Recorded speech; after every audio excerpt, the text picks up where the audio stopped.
Good evening, everyone. I'm an alcoholic. My name is Suresh Babu. Hello, Suresh.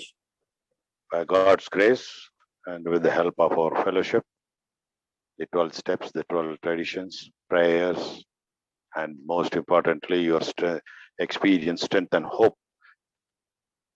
When I put it into my life, I am away from that first fatal drink today and better than yesterday. Thanks to Anu, thanks to Neeraj, and thanks to all Panchakula AA members for giving me this wonderful opportunity to share whatever I have experienced as well as whatever I have come across through. Thank you very much. Today's topic is Dr. Bob and good old timers. I'm very sorry I'm not very good in Hindi. I would very much like to share in Hindi, but I won't be able to do it. I won't be able to do justice. So I'm very sorry for that. Kindly excuse me. And I will switch off my video also, which might be a bit diverting. So I'll switch off my video.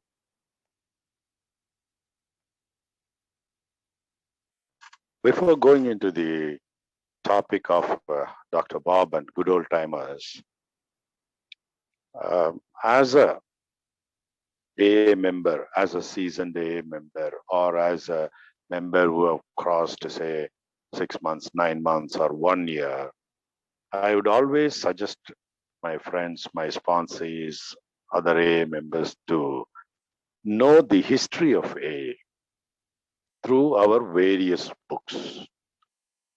It is far, far, far better to read all those books, pass it on. Dr. Bob and good old timers, Language of the Heart, AA Comes of Age.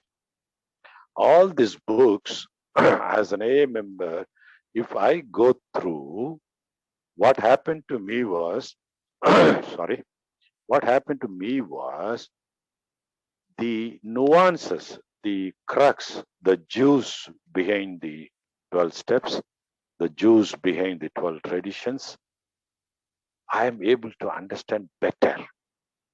Though the 12 steps and traditions is given in the 12 and 12 and with the help of senior members and sponsor, I was able to understand. But when I went through the history of the book, Alcoholics Anonymous, through these various books, I understood what went through behind, how it all formed.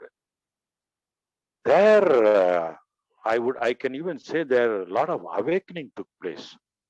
The spirituality behind all this, whatever is said in AA, our slogans and our steps, traditions, everything, whatever that is said, there is a lot of things that has gone behind, and there is a lot of things that I have to understand these steps and traditions. Though I may understand the surface, the steps and traditions, but if I go through the history of the Alcoholics Anonymous, I would understand it better, and I have understood it better. This is what I would always suggest my friends in Alcoholics Anonymous. The struggle, the hardship, the tears, what not they went through. So today is Dr. Bob and good old timers is our topic. I have gone through this book as early as when I came into Alcoholics Anonymous. Because I relapsed, I came in 95, but 96 July only, I stopped my drinking. For about 20 months, I came in and out of AA, 2 months, 5 months, 3 days, 1 day, like that. But last, after I stopped in July 96, I started reading all this straight away from the first month onwards. And I will tell you very honestly, the history of these books actually kept me sober continuously, because I was struggling to find a feet in the Alcoholics Anonymous. I understood I'm an alcoholic. I understood I can't drink again. I identified with a lot of sharings. Everything was there, but still I kept on drinking. Something was missing. I don't know. Then these books really helped me to stay sober. And why should I be sober? That question was very well answered by the history of these various books. And lately, last year, uh, after that, I only referred these books. I have not read it again. All those books I read, but I only refer. But last year, when the first Corona struck, I read these books again fully from cover to cover, all these books. Then I thought, why not I share? Because our primary purpose is to give away what I got. So that is the reason I went through each and every book of this in detail, and I tried to collect whatever that is not generally shared in Alcoholics Anonymous.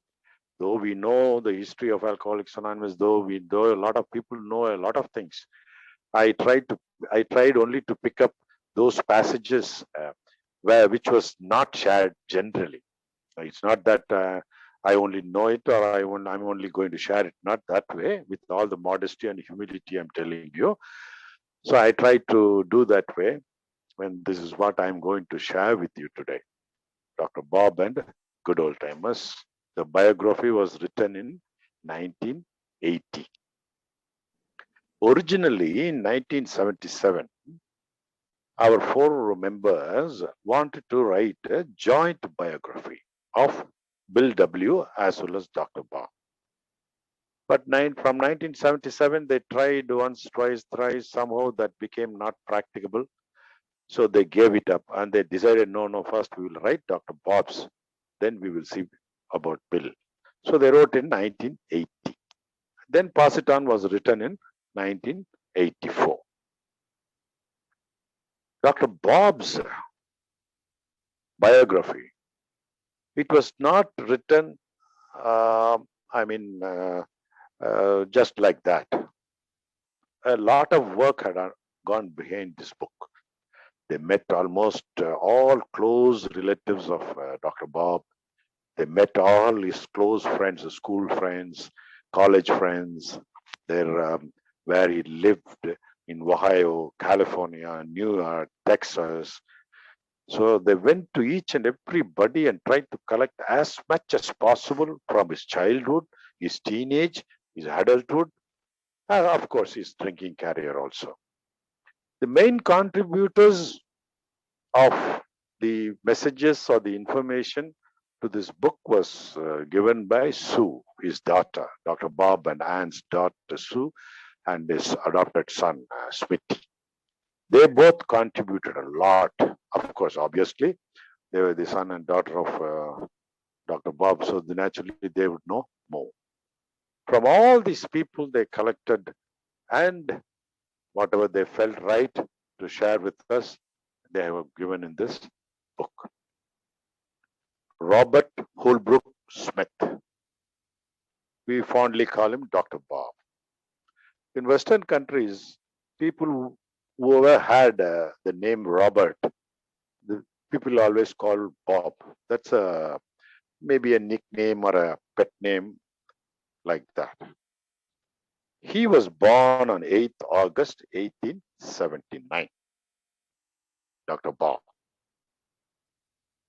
He had his first drink when he was 9 years old. Very, very stunning news. When he was 9 years old, he had his first drink. Apart from this, like me, like you, he also had his share of noteworthy successes. All of us would have had in our school days, in our teenagers. When I was 13 and 14 years old, I was the best shot in rifle shooting for 2 years consecutively, all India #1. Likewise, Dr. Bob also was excelled in swimming. He was a great swimmer. In fact, he once saved a drowning boy, which was very much appreciated in that town. Another incident, he saved a drowning boat also. So he had his own successes, like me, like you. Why I am telling this is, all these past successes, as far as I am concerned, these successes were the big blocks for me when I was uncontrollably drinking. When somebody said you are drinking like this, you are drinking like you have to stop, I thought I'm an alcoholic. because of the past here and there, little success stories, never permitted me to accept or surrender, or that is one of the biggest reasons. That's what I have identified when I read this book, that during our teenagers and school days, so many things happen. And even otherwise, even businessmen, career people, a lot of good things have happened. It's not that as an alcoholic, I've done only the bad things. After drinking, physical drinking started, so many bad things and lousy things started happening. When Bob was 19 years old in 1898, he met Annie Robinson Ripley, later who became his wife, in a dancing school. That is where he met Annie. And they dated almost for 17 years. They almost dated. Only when he became 36-year-old, they decided to get married. So Anne and Smith, Bob knew each other for almost 17 years. This is how they got married when he was 36 years old. And Bob's, apart from his activities, his favorite things are billiards and beer. He always played billiards, drinking beer. That Dr. Bob always says, after my first drink, that became almost an obsession, which I didn't know that it was an obsession. So once he tasted the first drink, he never hated, I believe. He always liked it. He enjoyed that first drink. So later, whenever he went to the club to play billiards, he always wanted to have beer. So that became a part and parcel of his life. Then, of course, he finished his studies. Then he joined MD course in medicine. While he was doing a master degree in medicine, he's drinking peaked almost. He almost drank as regularly as possible, and he bunked a lot of classes because he was afraid he would smell in the class. He was afraid he would shake. So he bunked a lot of classes, and he almost did not finish his course at all. And that was the time, all of us, he became a full-blown alcoholic. Typical, whatever I have done, whatever Bob did, hiding liquor in the car, hiding liquor in the shed, hiding liquor in his rooms, in the windows. He would tie a thread to pull it up, and he befriended a nearby bootlegger and gave him a very standing instruction that such and such as a time you bring this much of quantity. That was his standing instruction. So Dr. Bob did all that I did, and probably you guys also did. In 1933, during 1933, at St. Thomas Hospital, where he was working, that is the place where he met Sister Ignatia. Of course, Sister Ignatia was there from 1928. The sister did not know much about Dr. Bob's drinking. That is where they met actually. In 1933, certain similarities took place. Very nice and interesting similarities. Bill W. and Dr. Bob are actually native of Vermont, both of them. Both came from Vermont, USA. In 1933, Bill went to Towns Hospital. In 1933, Dr. Bob went to Oxford Group and took him to Oxford Group. Bill W. is B, Dr. Bob is B. So both the B's together started two A's. And not only that, a lot of people told Bill W. about his drinking. He did not identify much. A lot of people told Dr. Bob. He did not identify much. But when Bill told Bob, both of them identified very much. Thank God for that. If both of them were not very much similar, probably Alcoholics Anonymous would not have been born. So that is how Dr. Bob went to Oxford Group in 1933. And Smith. Actually, the Oxford group was a very successful group. Prior to Oxford group, there was a group called Washingtonians group. They were also successful, but because of various diversions and various deviations from the group's primary activity, it vanished. Then Oxford group was started by Frank Bookman in 1921. This group became very successful in various aspects of various problems of each one's, including alcoholism. They had very strong basis. They had very good principles. They had very good programs. They had absolutes. They had the so-called 5 C's. Their principles were, why I'm sharing about Oxford group is, that was the base for our 12 steps. That was the base for the spirituality behind our Alcoholics Anonymous. So mostly and largely came from Oxford group. The principles were surrendered to God, right, rigorous self-examination, confessing character defects, restitution for harm done. These are nothing but embedded in our 12 steps. These were the principles of Oxford. This is what Bob learned from there. In fact, even Bill W. had started attending Oxford group in 1934-35. For about 6 months he attended. So he also knew about all this. Then the program of Oxford group was 4 absolutes. They had 4 absolutes. One is honesty. Number 2 is unselfishness. 3 is purity. And 4th is love. All these, on a later date, Dr. Bob recollects. Because Bill W. always says Dr. Bob is more spiritual than I. In a lot of places he mentions.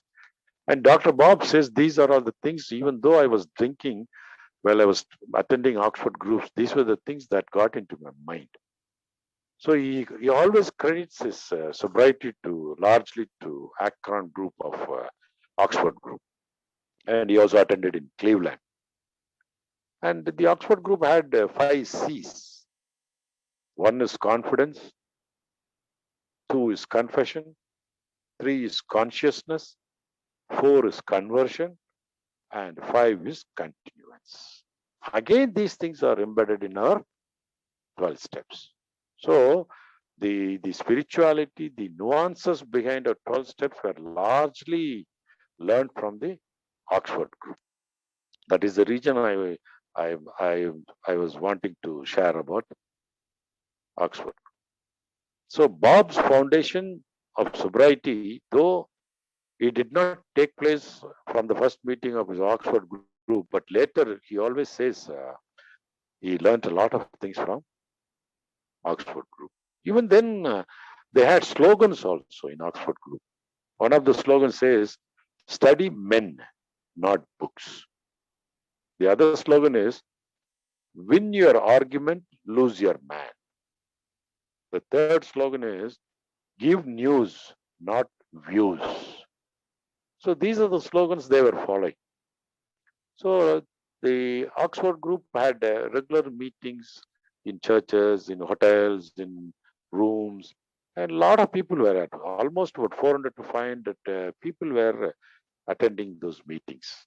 Oxford group had not only dealt with alcoholism, it dealt with so many other things: social problems, financial problem, emotional problem, family problems, and a lot of allied people were attending. Even the rubber company president also was attending because of his son's problems. So likewise, in Akron alone, about 60 to 70 people were attending Oxford group.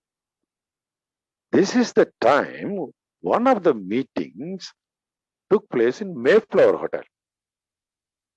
And in a lot of big homes, they used to conduct. Why Bob attended Oxford group was because it was happening in Hotel Mayflower and other homes. He was very happy because he did not like to attend meetings in churches. So he was finding it much better to attend in these hotel rooms and homes. And that is where Henrietta Seiberling was attending the meeting.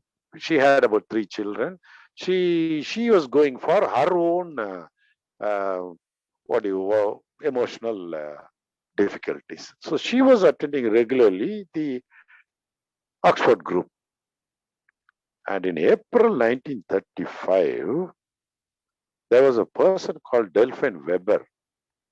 He told Henrietta that he has a person by name Dr. Bob who has a drinking problem. Then Henrietta Seiberling, what she does is, because they were meeting in homes and various other places, she arranged a meeting at Henry and Clarence place. So they said, why do you bring him over? So Anne Smith and Dr. Bob went there. They all sat down. They had a small meeting. And like our sharing, they also were sharing about each other's their own shortcomings and character defects and problems and things like that. When Anne's turn came, she started sharing about alcoholism, not directly, indirectly. She was not mentioning her own husband, but she was sharing that somebody has a drinking problem, and she started crying and tears started swelling. Then suddenly Henrietta told Anne, don't you worry. This meeting is not like any other group gatherings. You can be very open here. There is absolutely no problem. Then Bob's turn came. And when he started sharing, that was the first time Bob declared that I am a secret drinker. Everybody, I don't know whether others knew or not, but that was the first time Bob openly declared that he was a secret drinker. This gathering, in fact, this meeting at Henry and Clarence Place, even after AA started also, it went on till 1954. Almost nearly 20 years they were holding these kind of meetings at Clarence's Place, and Dr. Bob was a regular attender of that meeting. So that's how Bob's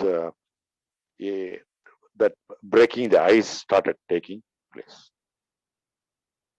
Then, though Bob was very regular to Oxford group, though he liked it, though he understood it, but still he was getting tight almost every day. He used to come back and drink. He knew that he must attend meetings.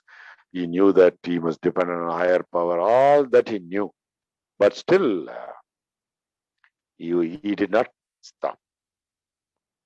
And on May 11th, 1935, Henrietta received a call from our Bill W. Actually, how it happened was, we all know that Bill was in the Mayflower Hotel. He was after his whatever job or business activity in the evening, he felt like a drink. He was, going up and down in the lobby. Then he picked up the church directory and he called 10 people, and then finally he called Walter Tunks. Actually, he did not call 10 people. The first name he saw was Walter Tunks. What Lewis, Bill's wife, says, why he picked up Walter Tunks' name was Bill always liked peculiar names, I believe. So Walter Tunks was a peculiar name to him. So he picked up Walter Tunks and he called Walter Tunks. It was Walter Tunks who gave 10 names.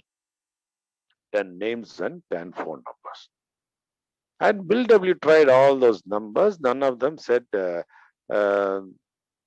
nothing related to any alcoholism. We don't know anybody. The 10th person was Norman Shepard. He also said, Bill, I am not very sure, but I know a person called Henrietta Seiberling. She might because she is attending some group. Probably she might know somebody. So I will give you her number. So it was Norman Shepard who gave Henrietta Seiberling's number. So Bill W. picked up that number and he was hesitant to call her because Seiberling. The name Cyberling was a Goodyear company. And he was very familiar with the Goodyear company's top bosses in the stock market. So he was very hesitant to whether to call or not. And finally he decided we have to call. Then that is how Bill W. called Henrietta Cyberling, and Cyberling, she became very happy. She said, "Manna from heaven, come right over. You don't worry, come for dinner." So Henrietta Cyberling invited Bill W. and then Henrietta narrated all those things. Then she said, "Okay, I will arrange a meeting with Ann Smith and Dr. Bob." But somehow, when the meeting was arranged, Dr. Bob drank heavily and became very tight. It was a Saturday actually. So Bob was flat. Then Henrietta and Ann Smith cut a sorry figure to Bill W. and said, Bill W. said, "No problem, we'll try another time. That's absolutely no problem." So Annie said, "I can't bring him because he's full blown." So they fixed up the meeting following Sunday. Since Saturday he could not attend, Sunday they fixed up a meeting in the evening. Then Dr. Bob took a promise from Anne. "Okay, I will come," because he always respected Henrietta Cyberling. That is why he agreed to meet Bill W. Otherwise, he would not have met. He did not want to meet Bill W. That was not his intention, or that was not his liking. Because Henrietta Cyberling had invited, he accepted. So we must be grateful to Henrietta Cyberling. So Dr. Bob told Cyberling that I will come there. Don't force me to sit down for long. Or maybe I'll be there for 5 minutes or 10 minutes. Then we have to immediately leave. Don't drag me there. When I say leave, you have to leave immediately. And he took a promise from Anne that he will only stay for a few minutes. On the way also, he was reassuring the promises from Anne. And we all know, after Bill W. and Dr. Bob met there, the meeting lasted for more than 5.5 hours. And all of us know his beginning was almost started there, or started there, in fact. Later, after 15-20 years, this meeting was reviewed. They asked Dr. Bob after say for 10-12 years, and Bill W. maybe after 20 years. When they asked Bill W., "What did happen in your meeting in those 5.5 hours? What did you share?" Then Bill W. says, "I shared my own story. And Dr. Silkworth told me to share the damages, the physical allergy, the physical aspects of the disease. So I shared elaborately. Then I shared one important point, that I can stop drinking, but once I start, I cannot stop." This almost hit Dr. Bob. Then he said that about religious experience, I did not share much. Then Bill W. said he shared a lot of things about how his ego got deflated, ego deflation. Then he said, "I was very conscious not to preach him at all. I did not preach at all." And deep down, Bill W. felt, it seems, that he needed Dr. Bob more than Dr. Bob needed Bill W. So he deep down in his mind, Bill W. badly wanted Dr. Bob. This is what he recollected after, say, 20 years. When Dr. Bob was asked, what happened in your meeting, those 5.5, 6 hours?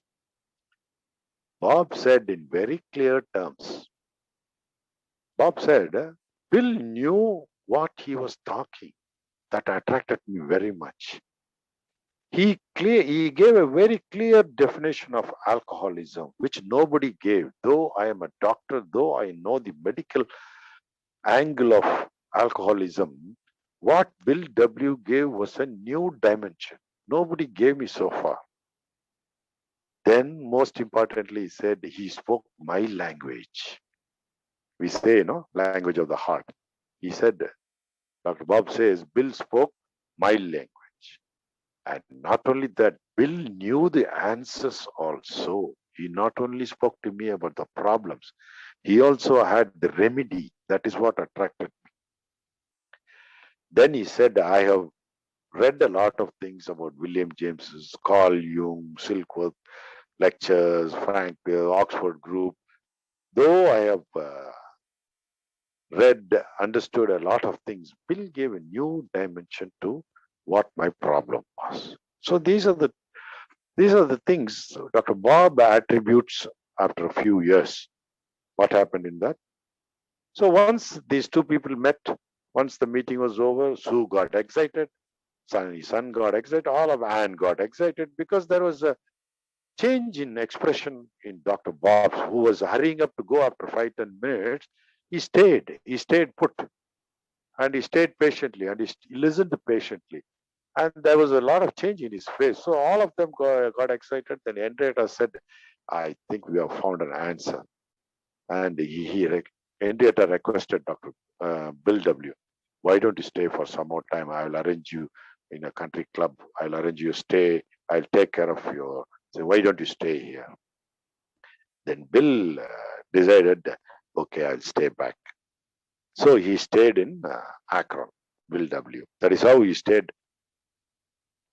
Later, though Dr. Bob was attending Oxford Group for almost 2.5 years, and Bill was attending Oxford Group in New York for about almost 6 months, Bob said the significant difference between me and Bill W. is, though I was attending for more than 2 years and Bill only attended only for 6 months, the significant difference is that Bill wanted to give this message as soon as he got the awakening. He did not stop with me. That is how he got well set in the program.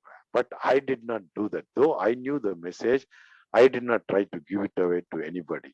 So that is what Dr. Bob says. It is the most significant aspect of recovery. Like our friend also read today, in the daily reflection, we have to give it away. Most important aspect of my sobriety, our sobriety. Very, very important.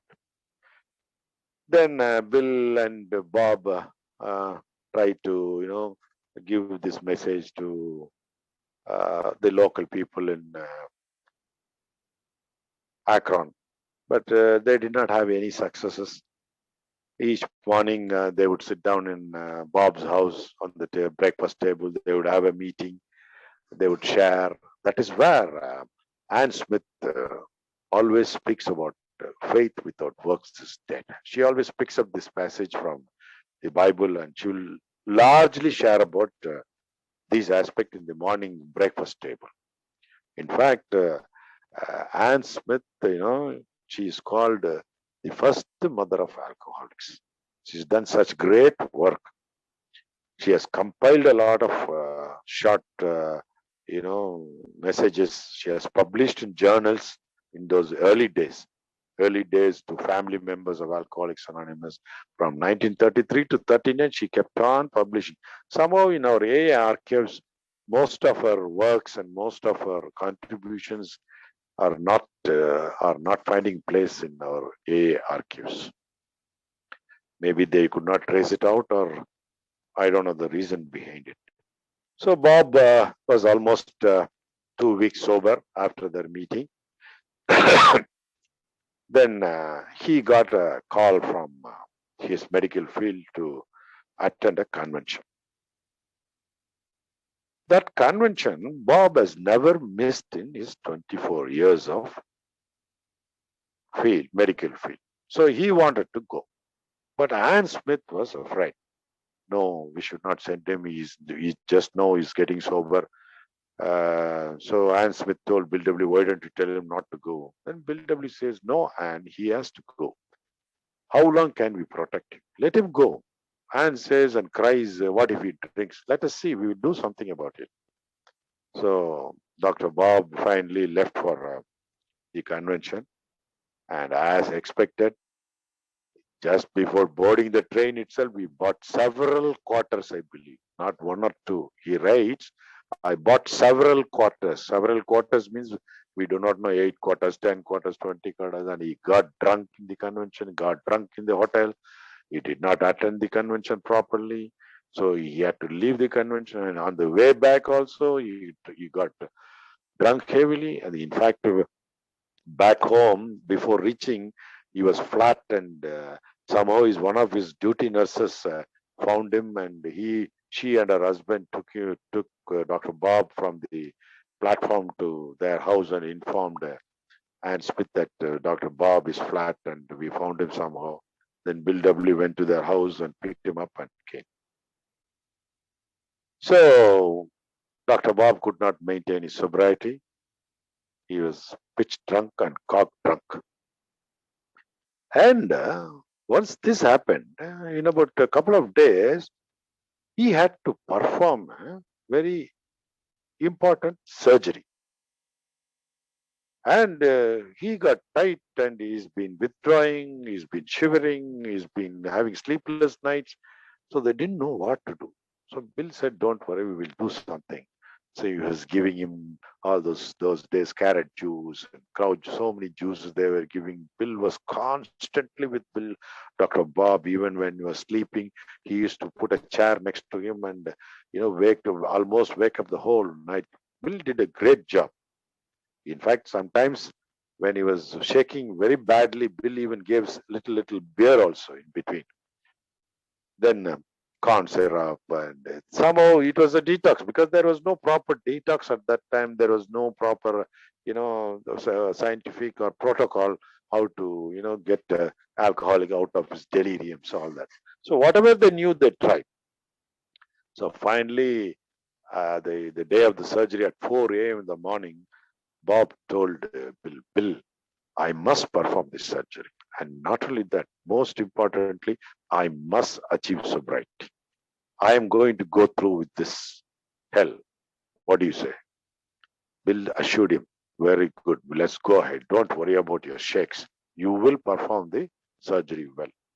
So at about 9 a.m., they were heading to the hospital. Even while they were going, Dr. Bob was taking out his hands from his pockets and seeing whether hands were shivering or not.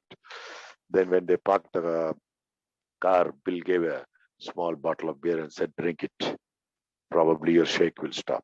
So Dr. Bob had a small pint of beer before the surgery. Then the surgery went on well. Ann Smith and Bill W. returned home. But Bob called and said that the surgery went on well, but he did not return home. So these people got worried, Bill and whether it has triggered the allergy or he started drinking again. So late evening, he came home and these people went and asked him what happened. He said, I did a lot of damage to a lot of people in this town. So I tried to meet a couple of people and say, sorry. So Dr. Bob started doing amends on the very first day of his sobriety, very first. Though June 10th, 1935, there was a lot of debate whether we should have that day as the Founders' Day of AA, but somehow they compromised and they all agreed, okay, let's have June 10th as 1935. So Bill's release from his obsession was obviously, we all know, from his spiritual awakening in the town's hospital. But Bob's obsession was never released. He always said, for almost next 2.5 years, I always had the obsession to drink. It took me 2.5 years though I did not drink, because Bob gave a very wonderful reason for it. Why I did not drink was because of those the principles in Oxford group. I did not find a legitimate reason to pick up the drink again. And I was doing less 12-step calls. So he decided to pass on the message vigorously. That is when, after 2.5 years, Bob's obsession vanished. He very magnanimously admits that he had the obsession. So then Dr. Bob and Bill W. both tried to, 12 step in the town. They met Bill D. You all know the third person. Then they met another person. They met very violent people. They met nasty people. People struggled. Both of them struggled a lot. Then Ann Smith invited Louis back to Akron. So Louis also came to Akron. So all the four of them lived together. And then became very close to each other. Both the families became very close, and they started understanding the importance of giving away the message. That is how the foundation for Alcoholics Anonymous was laid by Dr. Bob and Bill W. Bill always says, I took care of the writings. I took care of the passing on the message. And Dr. Bob took care of the meetings, how to conduct a meeting, how to share, who should share, about what they should share. Bill always took all the newcomers to his terrace, and he always, made them kneel down and pray. He always did prayer with the newcomers. That worked a lot. Many people, in even the big book, you can see a lot of people sharing in the end, the last chapter, the stories of the big book. You will find a lot of people saying that Dr. Bob's prayer with them worked a lot. So that is how Dr. Bob started his sobriety. Then Anne also spent a lot of time with Louis, and both of them learned a lot. Then they tried to spend time with the wives of the newcomers.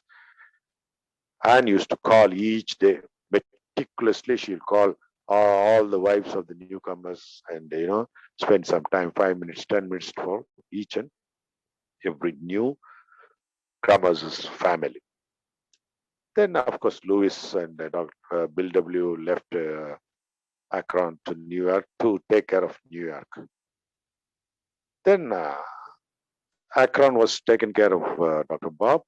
New York was taken care of by our friend Bill W. This is how they started the Fellowship of Alcoholics Anonymous. A lot of struggles, of course, a lot of difficulties they had to go through. The members were very scarce that time. The members were very rude sometimes. The members were very regular, sometimes irregular. And they had no proper places. They had no money at that time. 12 stepping was very difficult. They had undergone a very, very tough time in the beginning days. Somehow Bob kept all those meetings intact. He used to chair, I believe. Bob always chaired the meeting. He always spoke about the what should be shared, actually. What should be shared, whatever he learned from the Oxford group. He always made sure that the newcomers shared the right thing, because to get out of the obsession. So Bill took care of the writings of all this, his article, the basics foundation for 12-step work, the basic things for big books, all that he took care. Dr. Bob took care of all those functioning of the Fellowship of Alcoholics. That is how they succeeded, actually. Both did not interfere in others' area. Though Bill always says, in my 15 years of relationship with Dr. Bob never ever expressed a single harsh word. That was the kind of spirituality I learned from Dr. Though they argued a lot, though they discussed a lot during the formation of the big book and various other things of the fellowship, they did not have any resentment with each other. They did not have any anger with each other. They always discussed and argued. That is the kind of relationship they had. Otherwise, Alcoholics Anonymous probably would have been broken at that time itself. Thank God for that such thing has not happened. Then in 1949, Anne developed pneumonia and a heart problem. She almost became bedridden. Dr. Bob only took care of her, started taking care of her. And Annie also had her eyes also, she had a problem. So she was not mobile. She had to be hospitalized, and Dr. Bob decided to bring her home and take care of her fully. And the reason he said he was a doctor, though he's a doctor, why he brought home Annie was he knew the condition of Annie, one. Number two, Annie always never liked to be a burden to others. So that's what Dr. Bob says. She was never a burden to me. That was one of the greatest things she did to me. And I tried to make amends through whatever I could do to her. So she was almost going to die. And Bob also was becoming ill. Then later in the same year, Anne Smith died.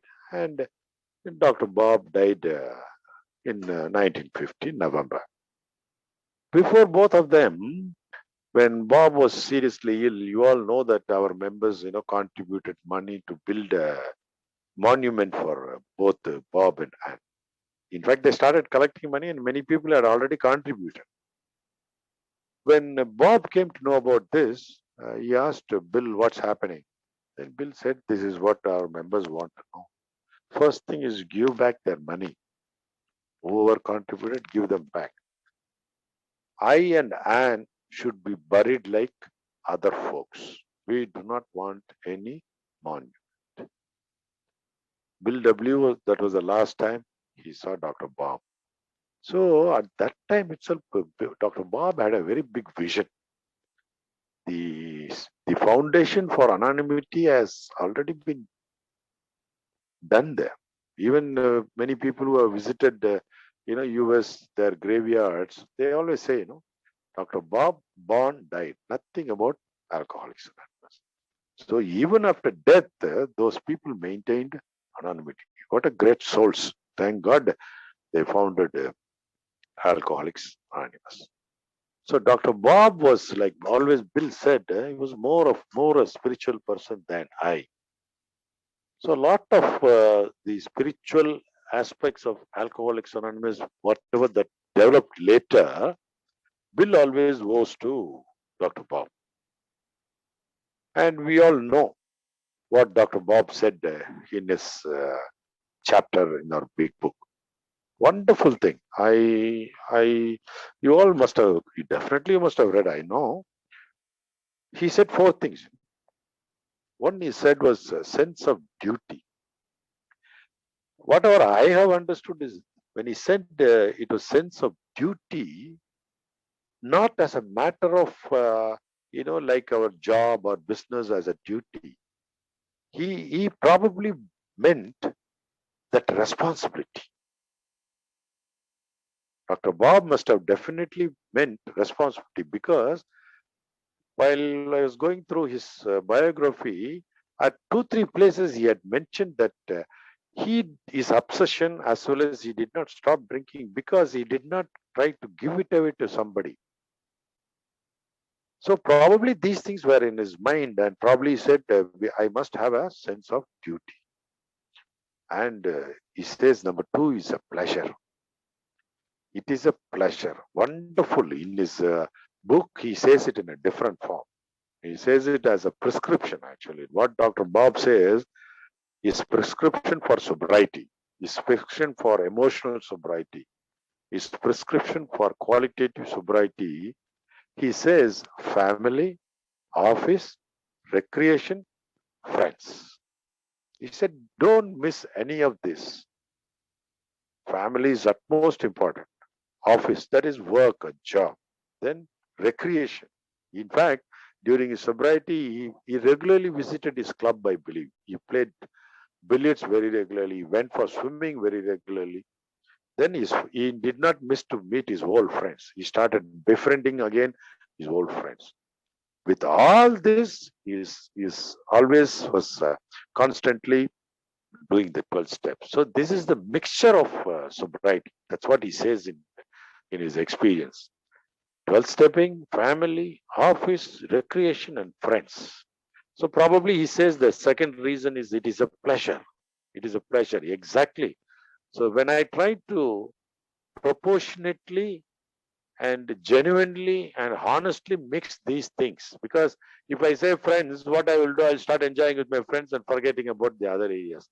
If I say office, I'll start working like a dog and go after money and forget other areas. If I say family means I'll keep on taking care of the family because I have damaged the family so badly. So I will take care of the family, I'll forget other things. If I keep on doing 12 step, I'll do the 12 stepping alone, then ignore other things. So Dr. Bob says there should be a proper mixture of all these. Only then it will give pleasure.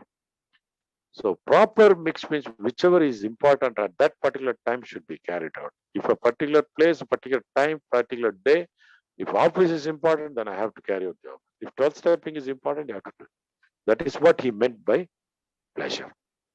Then in the third, he says, because in doing so, I am paying my debt to the man who took time to pass it on to me. This he learned it very hard because he always greatly respects Bill W. for sparing his such valuable time and so many days of stay with him, the the beginning days of foundation. Sorry, I am interrupting in between. Yeah. Neeraj here. You have 4 more minutes, sir. Yes, I know. I'm watching. I never exceed my time limit. Okay, sorry. Thank you. Sorry. Yeah. No. The fourth thing is because every time I do it, I take out a little more insurance for myself against a possible slip. This is what we all experience. The more I do the 12 stepping, the more I identify about my disease. Yeah, that's happened to me. I told you like I was having a lot of relapses in and out of AA. When I went into 12 stepping only, I started seeing myself like in the mirror. The more I did my 12 step work, the more I accepted my alcoholism. These are the 4 things that I wanted to say in the end. Anyway, thanks for Neeraj to remind me also. I'm also very conscious about the time because if I don't discipline myself after coming to AA, there is no point. Thank you very much, Neeraj. Thank you very much. It was very nice listening to you. Lots of new things I have heard today. So now I will request everyone, if someone has a question, can please ask. Yes, please go ahead.